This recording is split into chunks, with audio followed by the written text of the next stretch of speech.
Hello and welcome to part 2 of the EKG course as part of my EMS Peers YouTube channel. So first off, if you didn't watch the first video, go back and watch that because we're gonna kind of start moving with this one pretty quickly, and you need to understand the stuff from that video before you'll be able to get any of this stuff in this video. I'll do a little bit of review, but for the most part, we're just going to get going. So go watch that if you need to. And if not, we're going to do some very quick review of the key concepts from the last video, and then we're going to get going with sinus rhythms. So these are the topics covered in this lesson. We're going to talk about, like I said, the key concepts and required pre-knowledge from the last video. We're going to review the conduction system as well as pacemakers, inherent rates, and ectopy. We're going to review the EKG interpretation steps, and then we're going to get into the different sinus rhythms, which include normal sinus, sinus tachycardia, sinus bradycardia, sinus arrhythmia, and sinus arrest, which technically isn't a sinus rhythm per se, but it just seemed fitting to put it in this video, so I did. So key concepts from part 1, which is the intro video before this one. We're going to talk real briefly about leads. So I'm just going to draw it in here. If we remember Einthoven's triangle, that's that little triangle, assuming that someone's standing with their arms out like this, although that still does work even if they're standing like in this picture. But it creates this type of shape. And then up here, the space from the right arm to the left arm.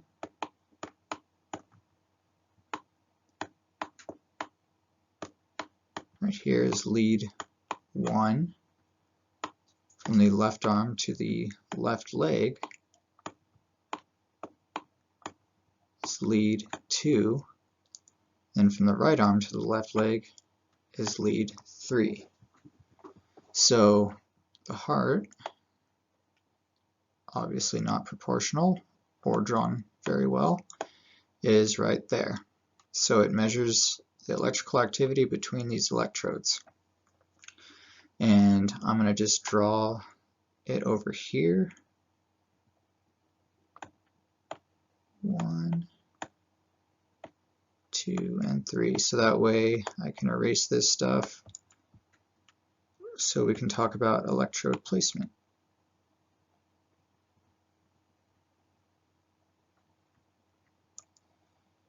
So, and we're just going to go over 4 lead placement. We're not going to worry about the 12 lead right now. So our ground lead goes down here-ish, and in theory you could put it anywhere, but it is mainly put here.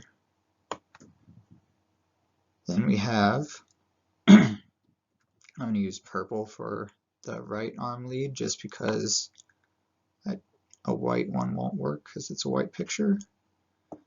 So that's where our white lead or right arm will go. Then we have our left arm. Remember, white on right, smoke over fire. So smoke, and fire is the left leg, like so. So EKG paper values. Excuse me, I don't know why that always happens to me the second I make a video. So these small boxes here are equal to 0.04 seconds. And then the large boxes are equal to 0.20. And there are 5 small boxes per large box being the one that are outlined with the dark lines.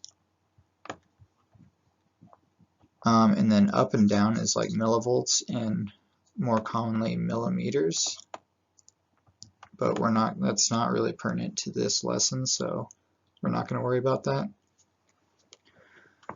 Intervals and waves. So get rid of all this. Actually, I didn't have to get rid of that, I just realized, but that's all right. So we'll talk about waves first. So in this picture in the center, our P wave is this one right there. P. And then our Q wave is right there. Our R wave is from the end of the Q wave all the way up to the tallest part of the spike here. And then our S wave is this one coming down. And together we call that the QRS complex. And then we have the T wave, which represents ventricular repolarization or recharging, so that way it's able to beat again. Atrial repolarization occurs at the same time as the QRS complex, but it's a much lower amplitude, so it gets kind of drowned out and we don't see it there, but it is there. Let's go over the rules for a wave to be considered whatever wave it is. So for P waves, and I'll draw with the yellow line here, this is our isoelectric line or baseline. So up in the picture to the right, if we have our baseline right there, for it to be a P wave, it needs to go up or below the isoelectric line. So a normal P wave will be up, and it could be down too, but it has to dip below the isoelectric line and be before, well, not before the QRS, I guess, but basically it just has to go above or below the isoelectric line. Then once it comes back and we start the QRS complex, for it to be a Q wave, it has to go directly down without going up at all first. So it has to go like that first to be a Q wave. If it does this even, that is not a Q wave, because right there, that's an R wave because it went up. So Q waves have to go directly down without going up at all. Then an R wave has to go above baseline again. So I'm just going to draw a yellow line for the baseline so we just know where that is. So if we have our P wave there, that's good. Then say we have this, that's an R wave. So we have a P wave. That would be an R wave along this part right here. So an R wave, it just has to go above the baseline. It can be like straight from baseline, or it can be from the bottom of the Q wave up past baseline to be considered an R wave. Then, oops, I deleted my baseline. In S wave, it has to come from above the baseline below it. So just drawing a QRS complex here, got our Q wave, R wave, and then S wave, it has to cross right here, our baseline. So right there, it becomes an S wave. If it does this, that is not an S wave. That's what we call a QR complex, because there's a Q wave and an R wave, but no S wave.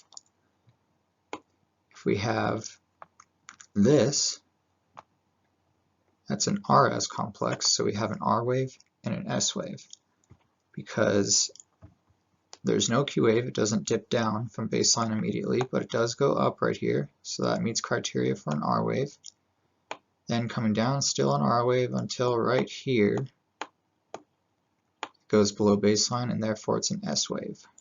So hopefully that makes sense. And then, let's see,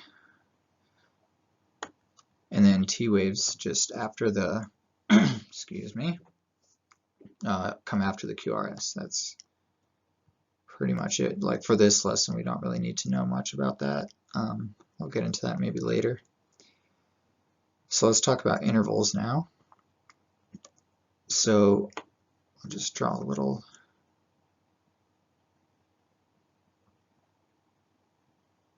cardiac cycle here. Oh, it's not too bad. So the PR interval is, I'm also going to erase the center picture stuff here so we can use that too.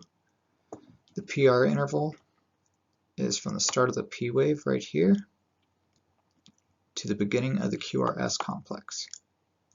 And even though it's a PR interval, so you think it's to the R wave, the reason it goes to the beginning of the QRS complex is because a lot of people don't have Q waves, and that's normal. But since it starts with an R wave, PR interval makes sense. So PR interval from the beginning of the P wave till the beginning of the QRS, whether there's a Q wave or not. And a normal PR interval should be 0.12 seconds to 0.20 seconds.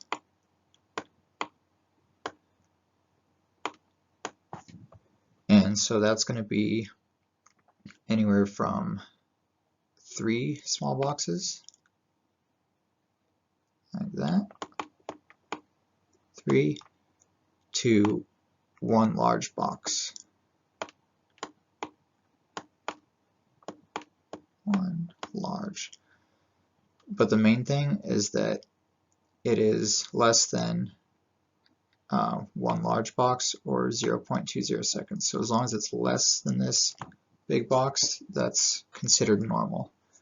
It's a short PR if it's below 0.12, but we're not as concerned about that as if it's more than 1 large box. Then the next interval we're going to talk about is our QRS, and more accurately, I guess, we call it the QRS width. So for that, if we look in the center picture here, we measure from the beginning of the QRS, whether there's a Q wave or not, to the J point. If we remember the J point, it's right here. J point. And the J point is at the end of the QRS when it's returning to baseline, but it doesn't have to get all the way back to baseline necessarily, but it's as soon as it comes back, starts to come back, as soon as it's not moving in a vertical direction, as it goes horizontally, and usually the line will get thicker there, that's where it becomes, or that's where the J point is. So on my picture to the right here, J point is right there.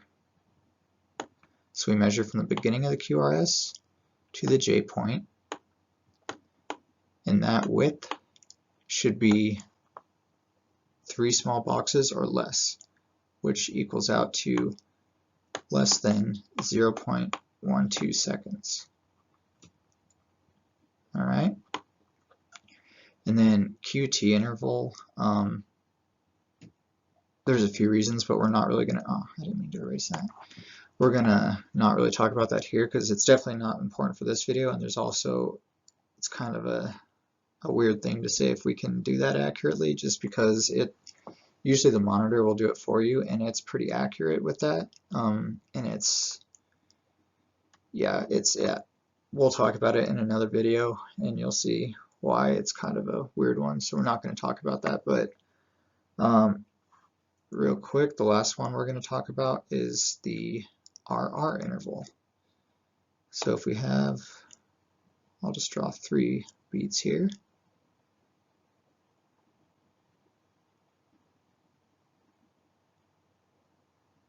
Like so.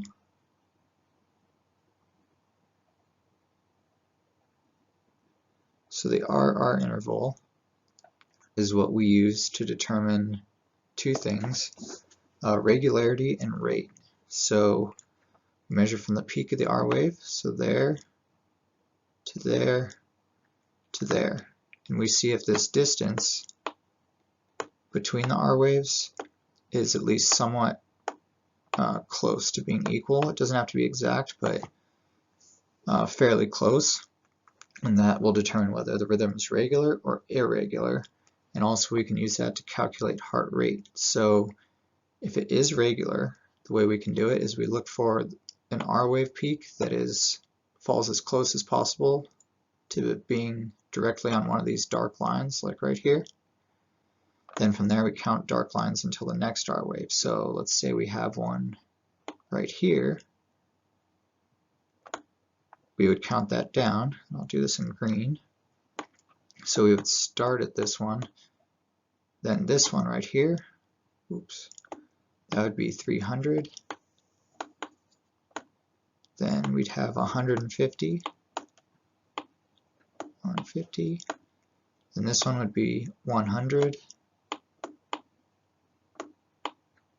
And I'll just draw it below. Then it goes 75, 60, 50, 40, and so on. But as you get lower, that becomes less accurate. So you have to use your best judgment there, and we'll kind of discuss that later in some of the tracings that I show. But so in this case, that would be a rate of 100. If it's irregular, then we just count how many QRS complexes there are within 6 seconds and multiply that by 10. Alright, so I think that's about it for this. So review of the conduction system. So the order that a normal electrical impulse will go to generate a heartbeat will be the SA node, the internodal pathways, AV node, bundle of His, right and left bundle branches, and Purkinje fibers. So up here in green, this right here is where our sinoatrial node is, our SA node. So under normal conditions, this is where the electrical impulse of the heart originates for a beat. And I'll underline SA node with green so we know that the green over here is the sinoatrial node. So it starts there, and then it will go through this way, and this way, and that will spread out to all the cells of the atria and cause atrial depolarization, and therefore atrial contraction. I'm just making these a little easier to see. Whoops. Okay. So those are the internodal pathways. Then we get to right here. And this is the AV node.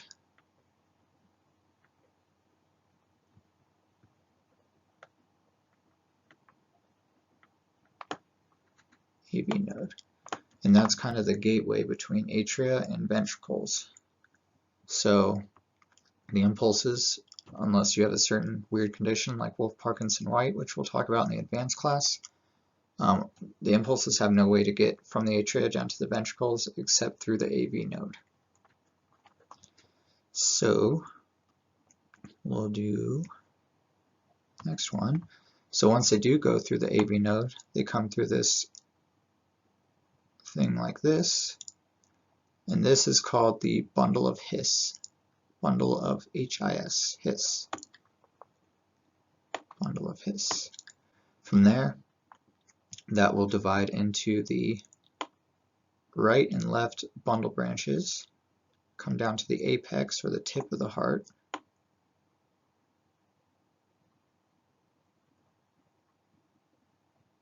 so right and left bundle branches, and then from there it will come up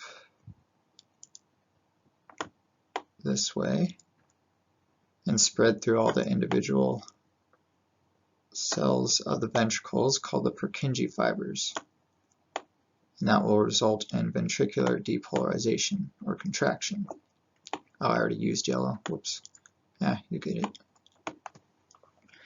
And then something that I already mentioned, but just to re-clarify, the wall right here that divides the atria from ventricles is made of non-conductive tissue, so that way the impulses cannot travel between atria and ventricles anywhere except for the AV node.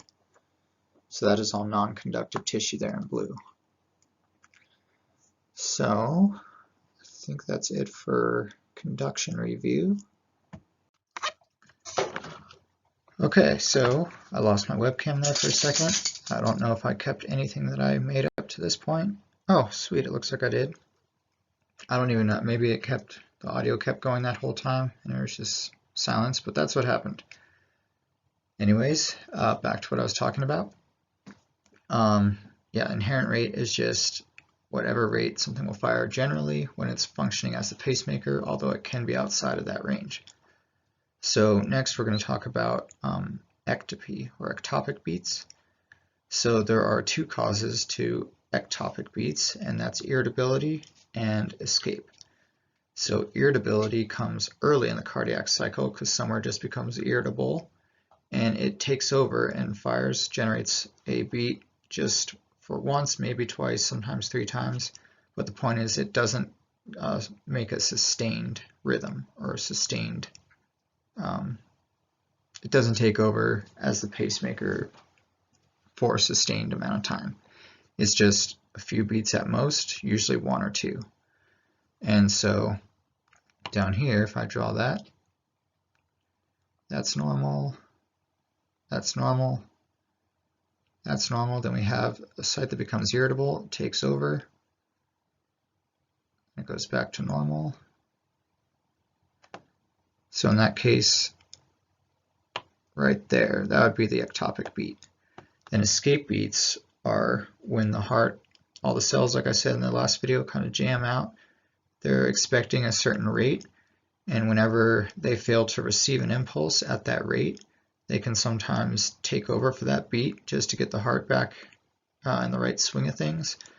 So first there will be that missed beat, and then they need to recognize that and react, so it'll come late in the cardiac cycle. So an escape beat would look like this.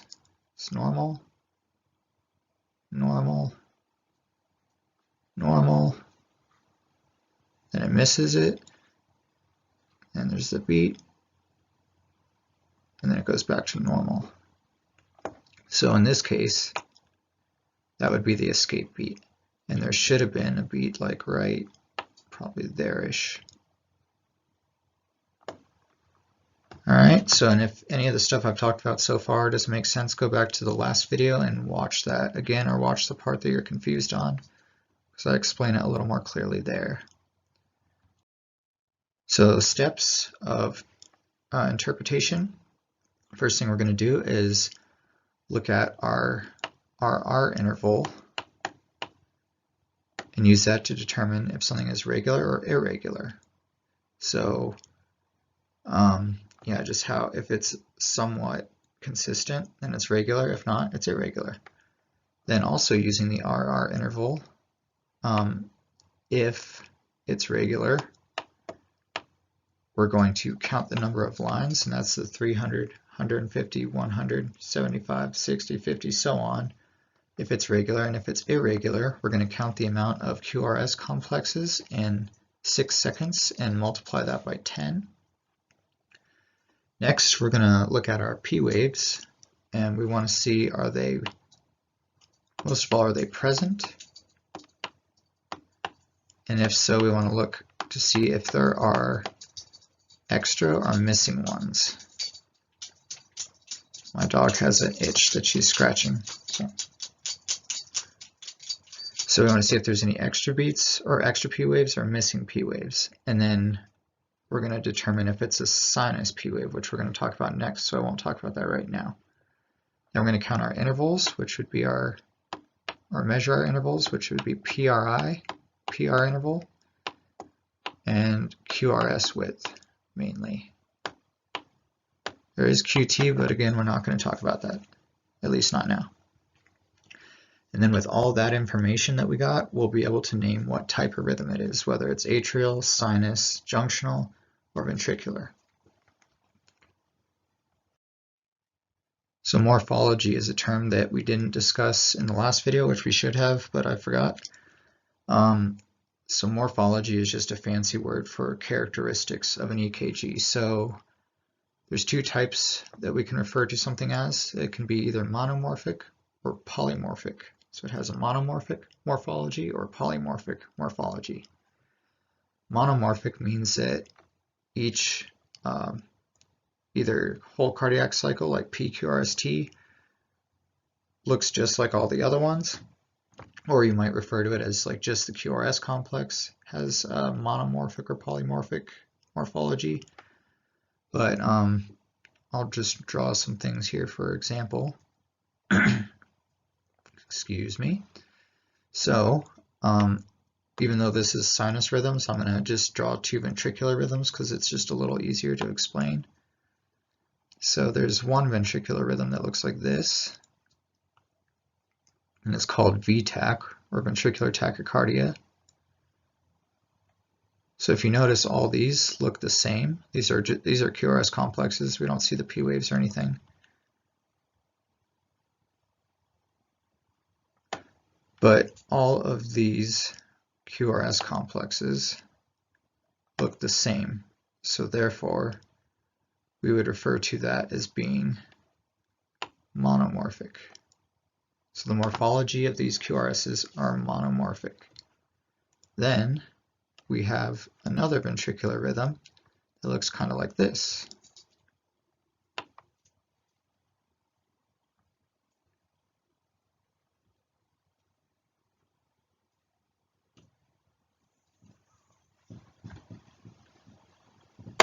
So those QRS complexes do not look like each other, so those are what we would call polymorphic.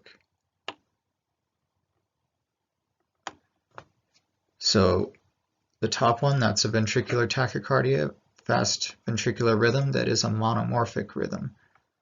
The bottom one has a very polymorphic morphology, so it has a very irregular, non-consistent morphology to it. So that's how we use the term morphology. So you might hear someone say, oh, the P wave morphology is very odd, and you might see a P wave that looks like that, although you would not see one that looks like that, but that's a weird morphology. This right here, it's a very monomorphic morphology. This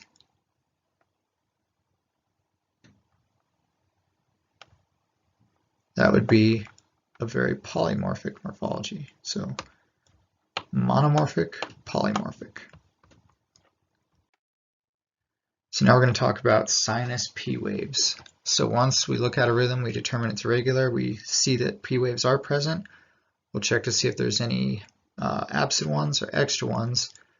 And if there is or isn't, that doesn't mean it can't be a sinus wave. That'll tell us something else that we'll talk about in another video. But we just want to do that, just get into the habit of doing that, checking to see if they're there, if there's any extra missing ones. If we do determine there's P waves, regardless of if there's extra ones or not, we want to determine if it's a sinus P wave. So here we're going to talk about what the characteristics or the morphology of a sinus P wave is. So I'm just going to underline this because P waves are the most important thing in determining sinus rhythms and what type of sinus rhythm, or sinus rhythms I should say. It's really the only determining factor is the P waves and going through to check these things to see if there's sinus. So once we determine the things I just talked about, it comes down to something as simple as the three things that I have written there. Hold on real quick, I'm just going to draw just some P waves, no QRSs, just P waves.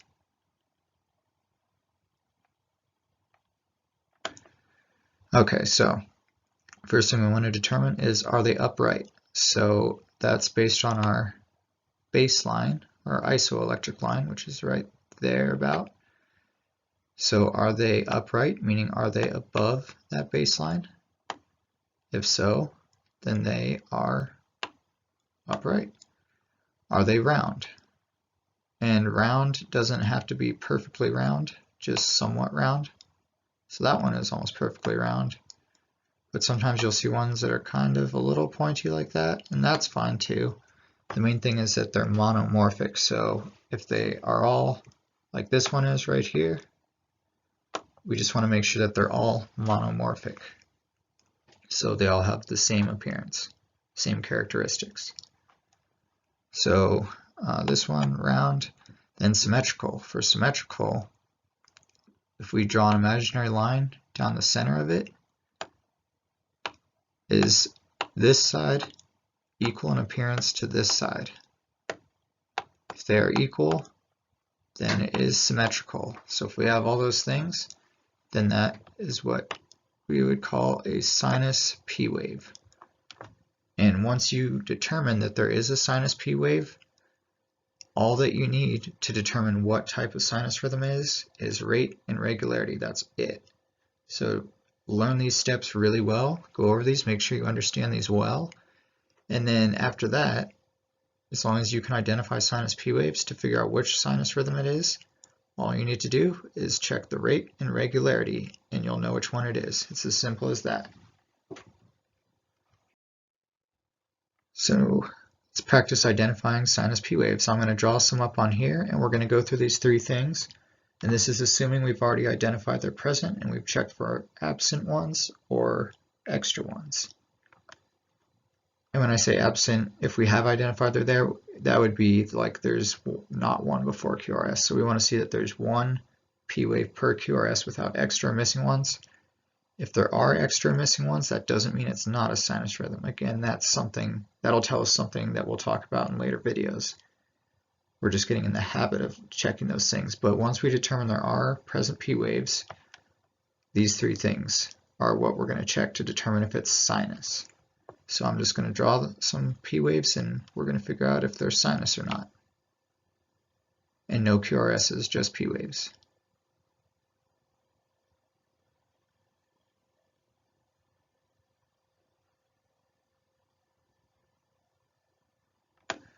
All right.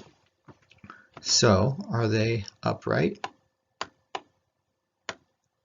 from baseline? Yes. Are they round? Yes. Are they symmetrical if we draw that imaginary line? Yes. So in this case, these are sinus P waves. Now let's try that a couple more times.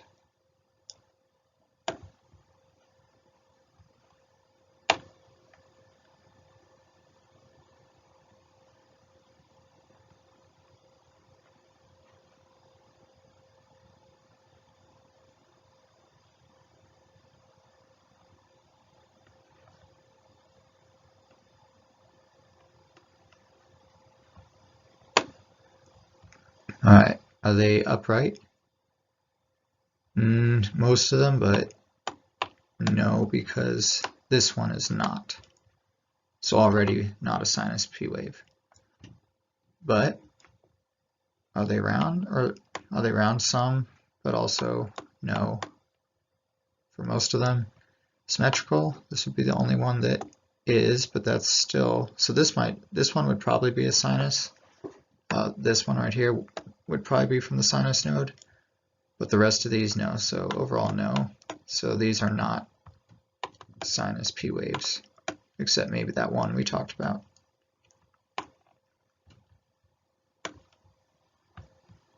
I'm going to draw two rhythms here so we can just knock two out quickly.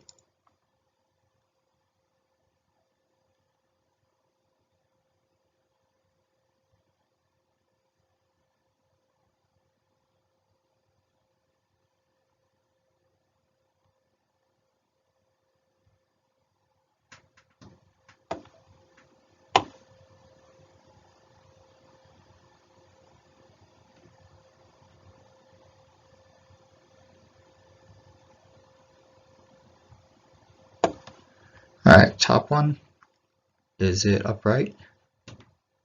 Yes. Round? Sure, we'll say it is, not really, kind of. Symmetrical? No, not really. So that is not sinus P waves. Now the bottom one, is it upright? Yep. Round? Yeah, round enough. Symmetrical.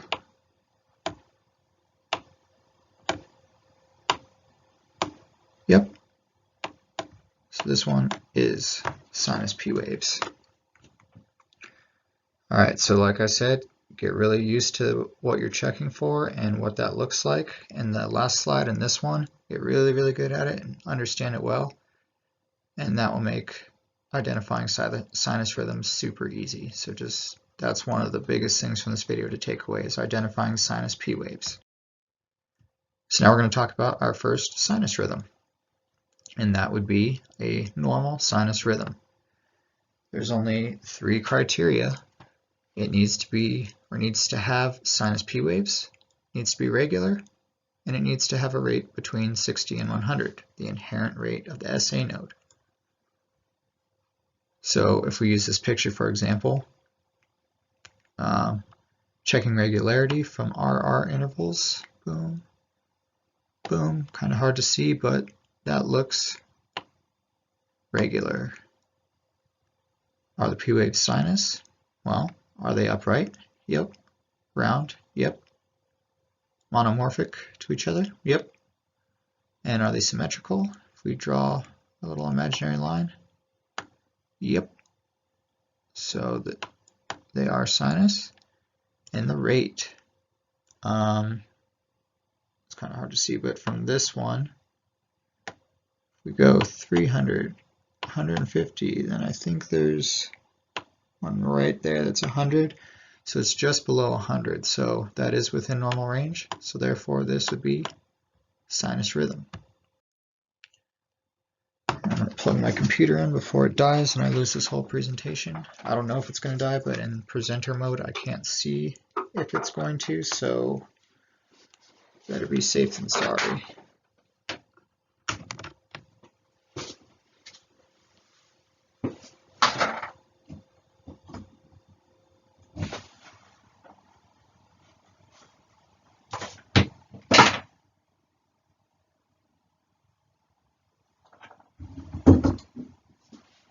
Cool. Alright, so now we're going to do a breakdown of this. So in this thing here, I have the steps a little bit backwards. I have regularity and rate at the bottom, but if we follow our interpretation steps, those will actually be first. So sorry about that. We're going to kind of go out of order, but regularity. So for that, we'll use lead 1 on the top. And this is also a good thing to explain when I was talking about leads in the previous videos, that lead 2 is really good to look at, because each one vertically, these are the same beats. These are just different leads. If you see top is lead 1, then lead 2, lead 3. So this first beat right here is the same as this first one and the same as this first one. Those are all the same beat, just from different views. So you can kind of see how it varies, how like amplitude and stuff like that will vary depending on the view. So lead 2 is a really good one. Anyways, first check regularity. Whoa, dog's eating something. So we check from the peak of the R waves and determine if this distance between them is somewhat equal. So let's see, we've got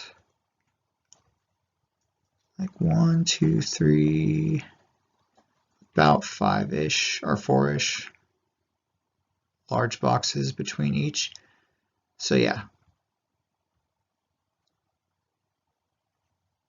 these are regular. Are they upright or above baseline, which would be, well, minus my bad drawing, right there. That's the accurate area. Yes, they are above that. So they are upright.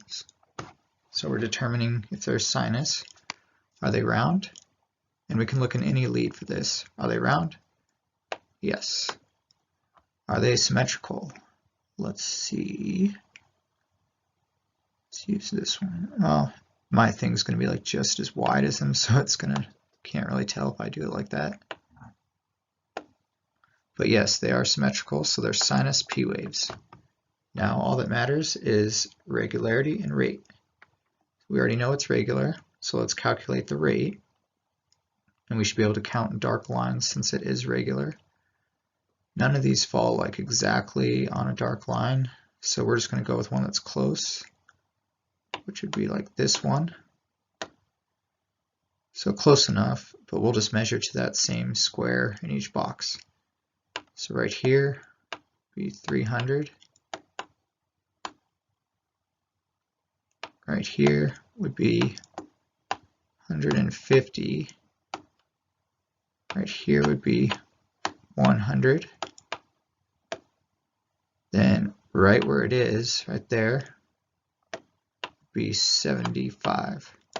So our rate is 75, which is within normal range of 60 to 100. So therefore this is a sinus rhythm, also abbreviated NSR, normal sinus rhythm. And down here we have a picture or audio, whatever, of that, if it'll play. It might not. There we go. So that is, so when it's on the monitor like that moving, that's called dynamic cardiology, and what we've been looking at, these picture tracings, that's called static cardiology. So this video is the dynamic cardiology of what's going on in the static picture, which is up to the right there. Cool.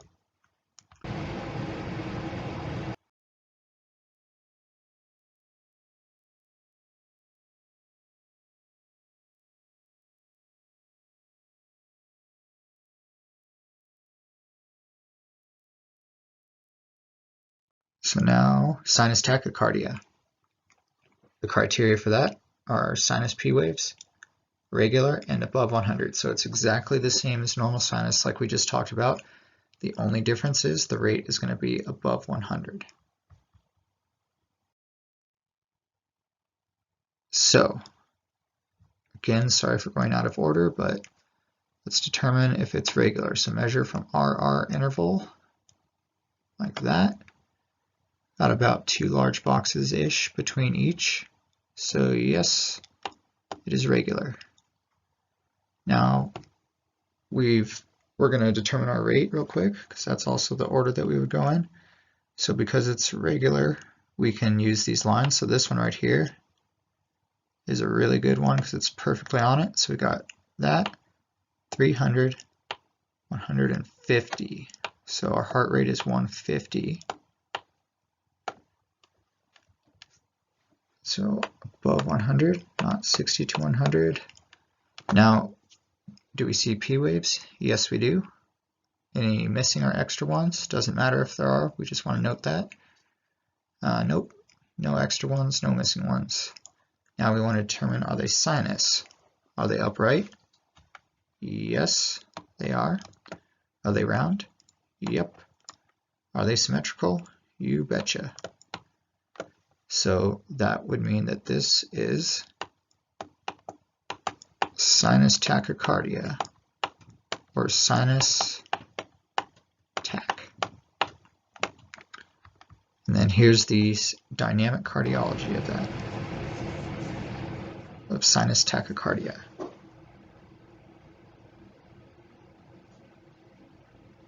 Cool.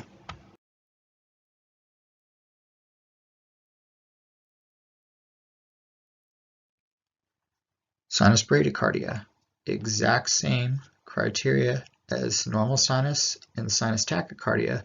The only difference is the rate is below 60. So it will have sinus P waves, it'll be regular, but the rate will be below 60. So here we go. Let's determine regularity, checking RR intervals. Is it regular? Yep. Now, what's our rate?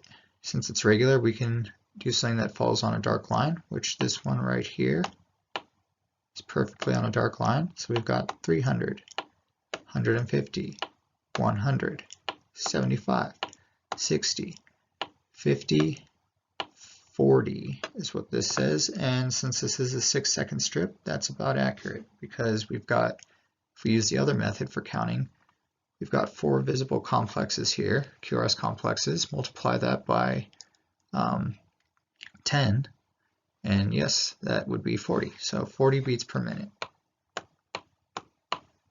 40. So is it 60 to 100? Nope. Is it above 100? Nope. Is it below? This shouldn't be 100. This should be 60. Is it below 60? Yes. And P waves are present. No extra or missing ones. They're monomorphic. They are upright, round, and symmetrical. So therefore, this is sinus P waves. And with the other information like regular and rate below 60, we know that means this is sinus bradycardia. So let's look at a dynamic view of that.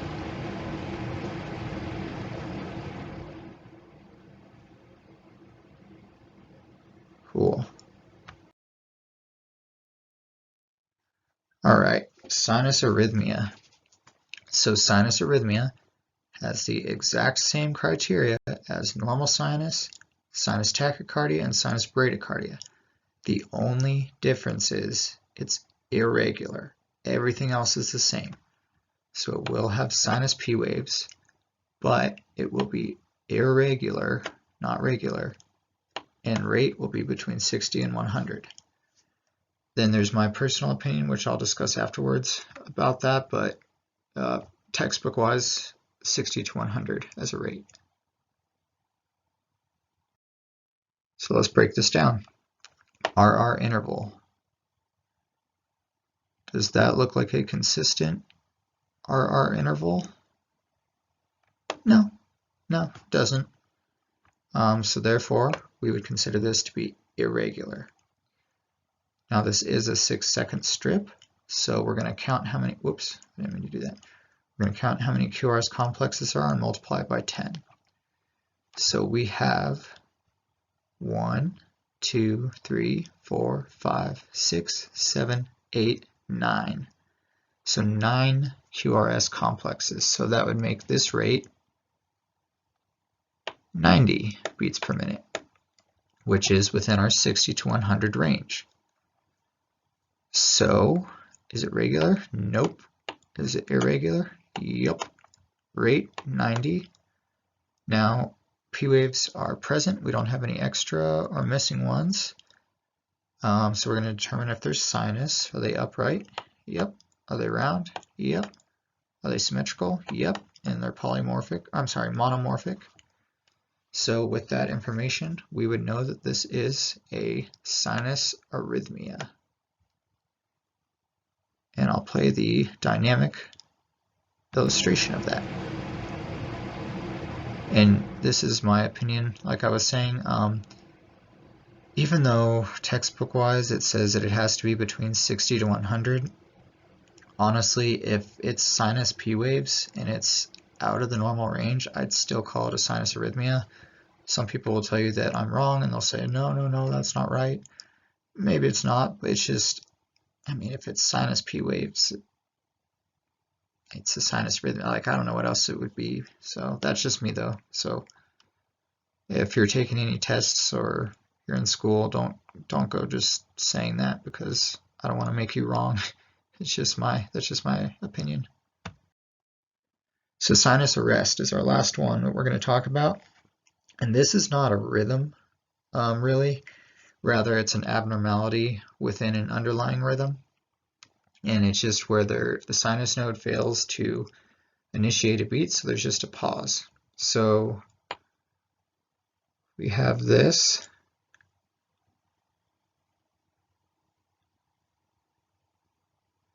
And that's our normal underlying rhythm. Then we'll have that.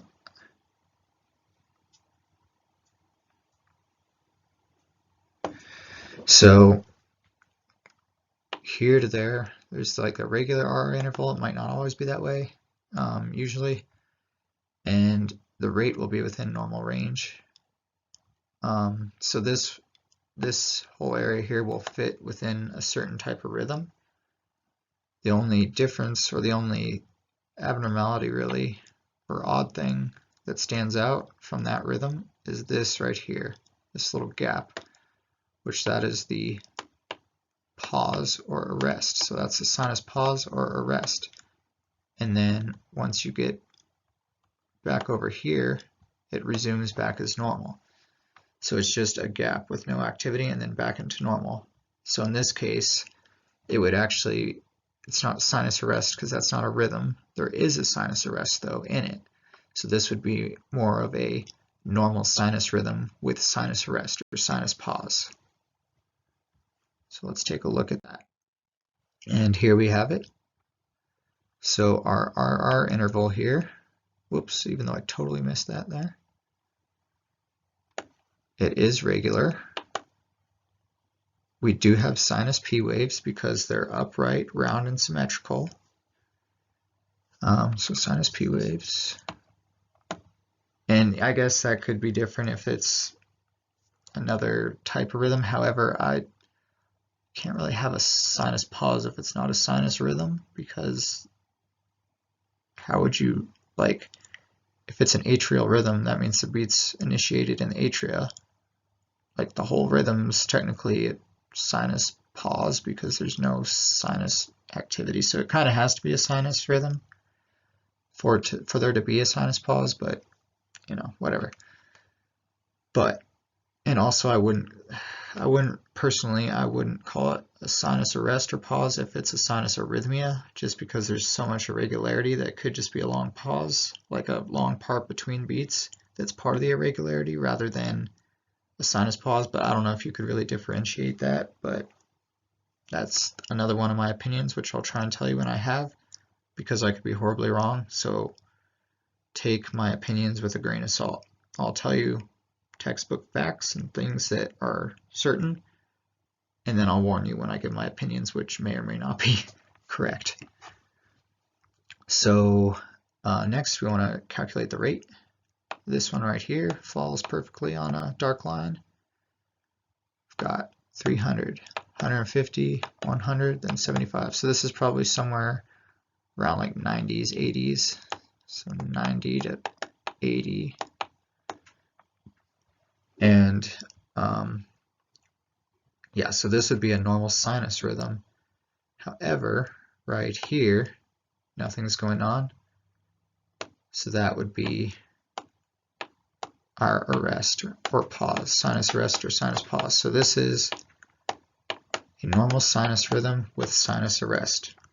So let's see what that looks like in the dynamic cardiology side of things.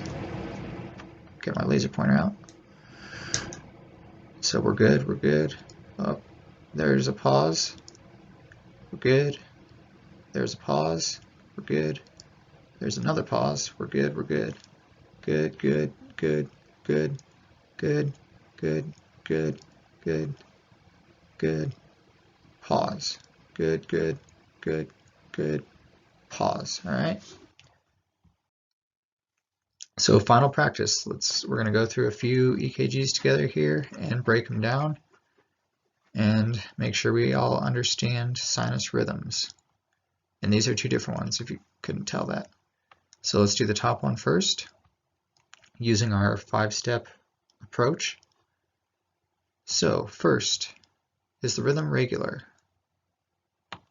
From there, our RR intervals.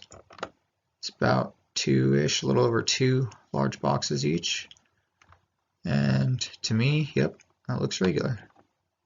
Also on this part, you can pause the video if you want, so you can try and figure it out yourself, just in case I'm going too fast. And yeah, because I'm going to go a little quick through these. But yeah, pause the video, see if you can figure it out, and then play it and see if what I say is accurate with what you figure out. So then our rate, let's see, since it's regular, we can use dark lines. Let's see, this, use red. This one right here falls pretty much perfectly. So then we've got 300, 100, I'm sorry, 300, 150, 100. So that would make this rate about 130, which is quicker than 100, so it's fast. So we've checked the rate, it's about 130. Do we have present P waves or any extra or missing ones? Yes, we have present P waves, no extra, no missing. Because remember, if we look at the first beat on the top one, this right here, same with all these ones, like on the second, the third, and the fourth, those are all T waves. Those are not P waves. Those are T waves, and then I'll draw in green. They're immediately followed by the P wave, and that's because this rate or this rhythm is so fast that they're getting closer together, which they do. So there's still P waves because it's sinus. There's still T waves at the end because there always will be as long as there's another beat. But they just get closer together as that rate gets faster. So it may look like two P waves, but it's not. It's a T wave and a P wave. And they are present. We do have one before every QRS, no missing or extra ones, which again doesn't matter as far as determining if it's sinus or not. That tells us other things that we'll talk about later.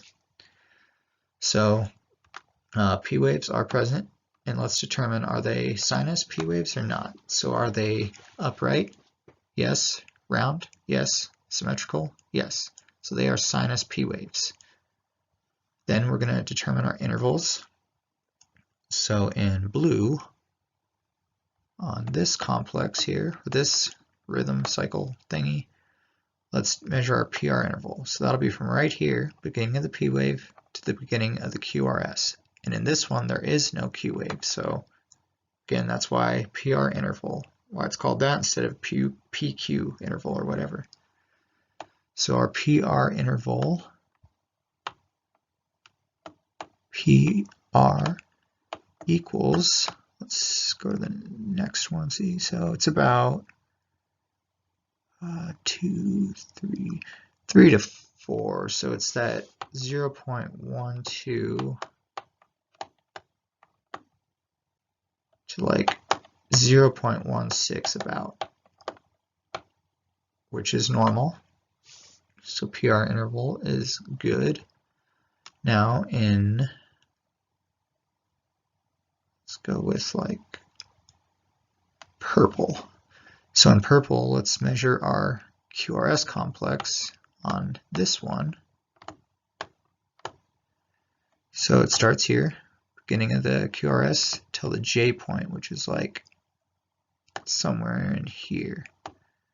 So that's 2 boxes, which would be 0.08 seconds, which is also normal because for a QRS we just want it to be less than 0.12. So, and we're not going to worry about QT. So our intervals are all good. Check that off. And based on this information, we can name this rate. So it is regular sinus P waves, but the rate is above 100. So that would make this one sinus tachycardia, or sinus tach. Sinus tach. Cool. Now I'll just erase the stuff over on the side here, and let's do the second one down. So I'm going to try not to draw on this one as much, just so we can kind of go over it without all that. So is it regular? Are our intervals? And actually I am going to draw this one. I lied just because, so we can visualize how regular it is. So is that very regular, like this one especially? No, so not regular. Now I'll erase that stuff and let's figure out, is it, or what is the rate? And since it's irregular, we can't use the dark line method, so instead we have to count how many QRSs there are, and this is a 6-second strip, so we'll multiply it by 10. So we have 1, 2, 3, 4, 5, 6, 7, 8. So our rate is 80. Check that. So that's within normal range. Do we have P waves? Yep. Any extra missing ones? Nope. Are they sinus P waves? Well, you tell me. Pause the video, figure it out. What What 3 things do you need for that? Do that, pause, welcome back. So, so are they upright? Yes. Round? Yes. Symmetrical? Yes. So there are sinus P waves. Interval, let's go to the first one and measure our PR interval. So there to there. That's going to be about 5, exactly 5 small boxes, or 1 large one. So it's going to be 0.20 seconds, which is within normal, borderline, but within normal. Then on the second one, let's measure our QRS. So beginning of the QRS to our J point, which is right there. That's going to be 2, so 0.08, which is normal because it's less than 0.12. So intervals are good. Now based on this information, we can name the rhythm. Everything is within normal except for the regularity, which is irregular. So this would be sinus arrhythmia, and I'm not going to use my mouse to write arrhythmia. I'm just going to say sinus R like a pirate. Sinus R, sinus arrhythmia. So cool. Then next ones, we have, on this top one, is it regular? Yep, looks regular to me. Is it, or what's the rate? Since it's regular, we can use the dark lines. So we'll use this one, first one, at 300, 150, 100, 75, 60, 50, 40. So this is about in the high 40s, I guess, which if we use the other method for counting, there are 4 QRS complexes, which would be 40, so 40 is about correct. So our rate is 40. I'll write that over to the side here. 40. Do we have present P waves? Yep. Are they monomorphic? Yep. Extra or missing ones? Nope. Which again doesn't matter. Are they sinus P waves? Are they upright? Yes. Are they symmetrical? Yes. Round? Not really. So they're not round, but here's where that morphology part comes in. Are they monomorphic or polymorphic? Well, do they all have the same characteristics? Do they all look the same? Yeah. So they're monomorphic, so that tells us they're coming from the same place, the same pacemaker. So there can be different morphologies to P waves that are still considered sinus, even though some can border what you would consider not sinus. So peaked ones like this are technically usually not sinus, but with experience you'll kind of learn when they still are, and a big part of that is morphology and if they're monomorphic. These are monomorphic and they are upright and they are symmetrical, so that tells me that these are sinus P waves. So sinus P waves. Intervals, just going to erase this stuff. So let's use the third or fourth one for measuring our PR interval. So it starts there, ends there. So it's about 4 boxes big, which should be 0.16. And yes, I just had to count that. 0.16 seconds for our PR. And then let's use the second one right here for our QRS. So it's about there to there, which is pretty much exactly 3 small boxes, so 0.12 for QRS. So our intervals are good. Based on this, we can now identify the rhythm. It is regular. Rate is 40, so that's below normal. But we do have sinus P waves, and our intervals are good, although that's not really going to be a huge determining factor. Well, it won't be, really. So, to name this rhythm, this would be sinus bradycardia. Sinus brady. Which which is bad, sort of like Tom Brady.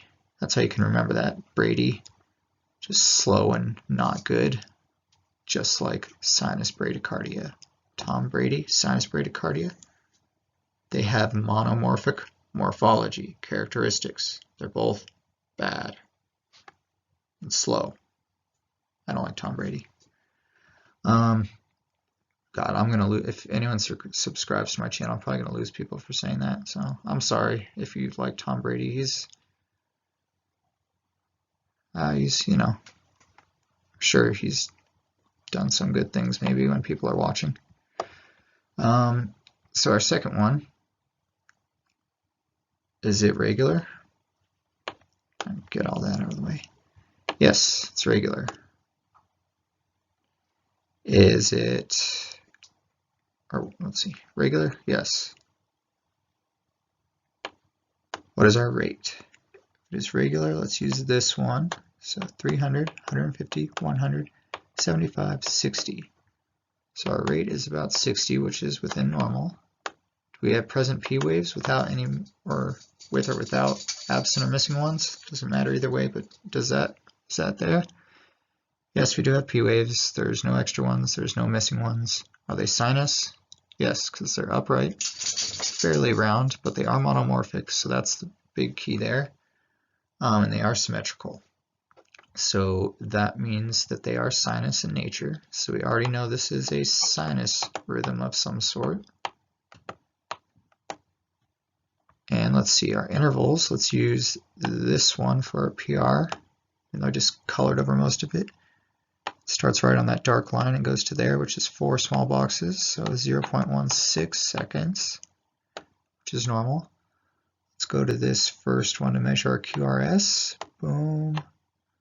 Boom, that's like 1, maybe 2, say 2, so 0.08 seconds, which is normal because it's less than 0.12. Let's name the rhythm. Based on all that, it would be a normal sinus rhythm.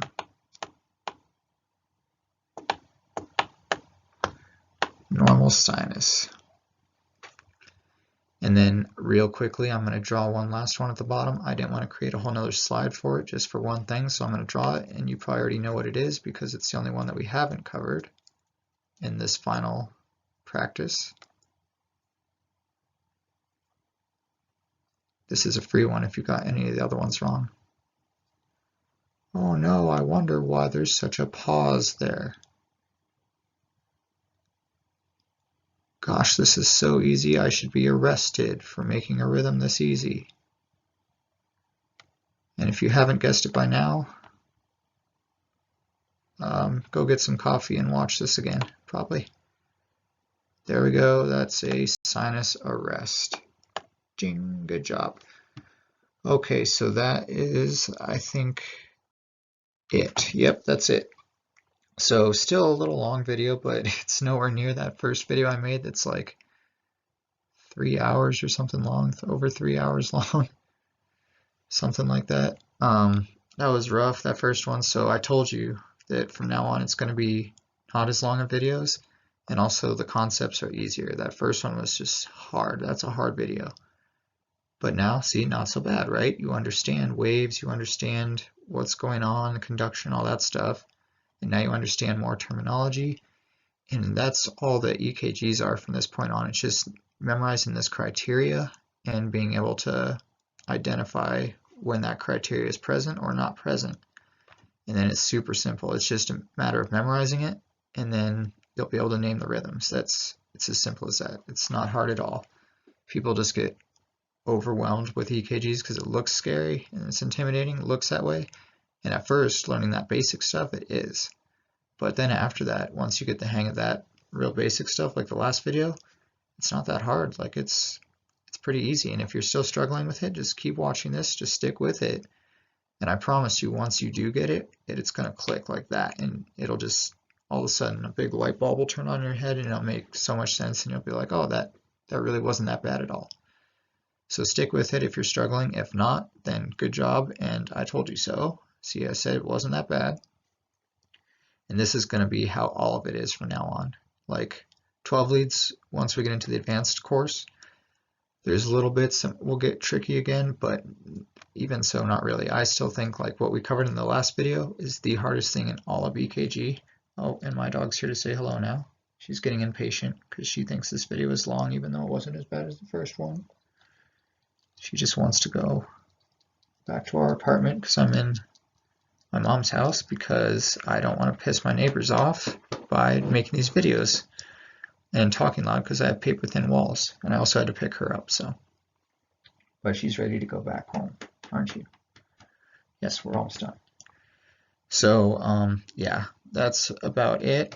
Make sure you understand these concepts: interpretation steps and waves. And with waves, make sure you understand the criteria. So a P wave has to go above or below, just has to go one way or the other from baseline. A Q wave has to go directly down without going up at all. An R wave has to go above baseline. An S wave has to go from above down below baseline. All right. And then the biggest thing here, I'm even going to highlight it, is, oops, let's use yellow. Sinus P waves. That is the most important thing in this video and most important thing for identifying sinus rhythms. You need to be able to identify sinus P waves. And remember, that's upright, round, symmetrical. Also, you have to identify first that they're present, and that they're monomorphic, or same appearance, same characteristics. But those three things, once you identify that other stuff, upright, round, symmetrical, that's what tells you if it's sinus. That is important for identifying any sinus rhythm. That's all you need to know to identify that a sinus rhythm is present. Then all you need to determine which type is just rate and regularity. That's it.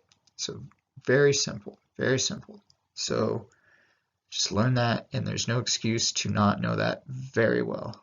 Rewatch this video as much as you have to, but know that, because it cannot be any more simple, and it's super important for identifying these. So make sure you understand that, and understand that before we move on to the next video. Understand everything up to this point very well before the next video. But yeah, that's, if you didn't get anything else from this video, and you don't remember any of the criteria for identifying sinus rhythms, at least be able to identify when a sinus rhythm is present, which is all done by evaluating P waves and determining if those are sinus, or they have a sinus morphology, meaning a sinus rhythm is present. Okay. So, and again, I put it down here. Make sure you know the criteria for normal sinus: sinus tachycardia, sinus bradycardia, sinus arrhythmia, how to spot sinus arrest. All right, so that's about it. Thank you for watching, and I will see you in the next video. Stick with it and have a good day.